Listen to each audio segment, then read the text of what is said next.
But all of that is not its core.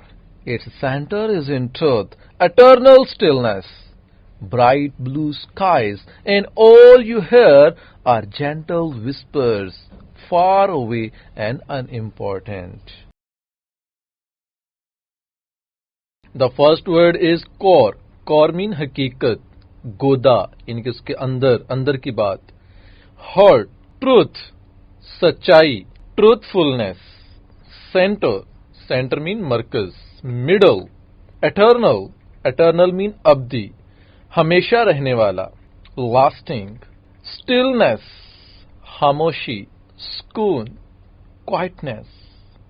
Gentle mean धीमी सी, quiet. Whisper means sargoshi, gossip.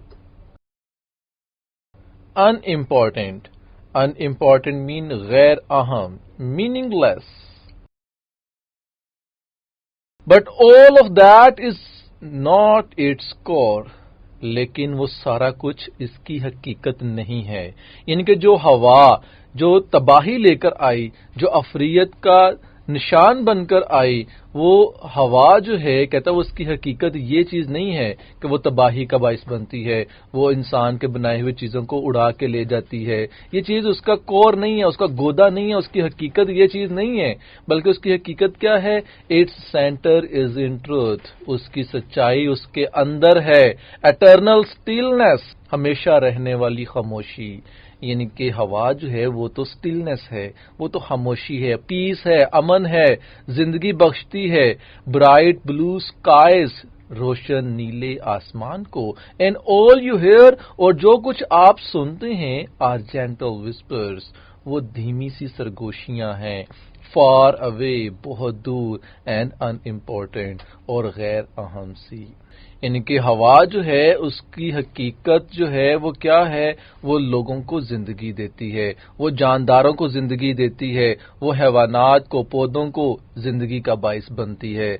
हवा की हकीकत क्या है? हवा की हकीकत जो है वो अमन है, वो सुकून है, पीस है, स्टिलनेस है. तो रेफरेंस टू द कॉन्टेक्स्ट आप सेम एज स्टैंजा 1 कर सकते हैं. जो आपने स्टैंजा 1 में पढ़ा वही आप यहाँ पर लिख सकते हैं. और एक्सप्लेनेशन हम कर लेते हैं. सेकंड स्टैंजा की एक्सप्लेनेशन है कि in this stanza the poetess reveals the positive aspects of wind. कि दूसरे स्टैंजे के अंदर पोइटस जो है, शायरा ने हवा के मुस्बत पहलू को डिस्क्राइब किया है. She says that the wind is not monster at all. वो कहती है कि हवा जो है वो हकीकत में मॉन्स्टर नहीं है, देव नहीं है, जाइंट नहीं है. इट इज वेरी जेंटल, बल्कि ये तो बड़ी जेंटल होती है, बड़ी सुकून दे होती है, शरीफ मुअद्दब होती है.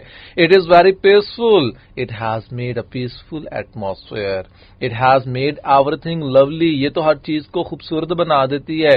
This is peace and quietness everywhere. हवा जो है वो अमन की सूरत में, खामोशी की सूरत में हमें हर तरफ नजर आती है. It Passage through the leaves and whispers softly. ये पत्तों के दरमियान बड़ी खामोशी से, बड़ी सरगोशी करते हुए गुजरती है. It makes soft voices. It causes no harm. तो हवा जो है वो हार्म का बाइस थोड़ी बनती है, वो तो जो है सॉफ्ट वॉइसेस के साथ विस्परिंग करती है पत्तों के दरमियान, और वो अमन की अलामत समझी जाती है. तो ये स्टैंजा नंबर 2 की एक्सप्लेनेशन थी.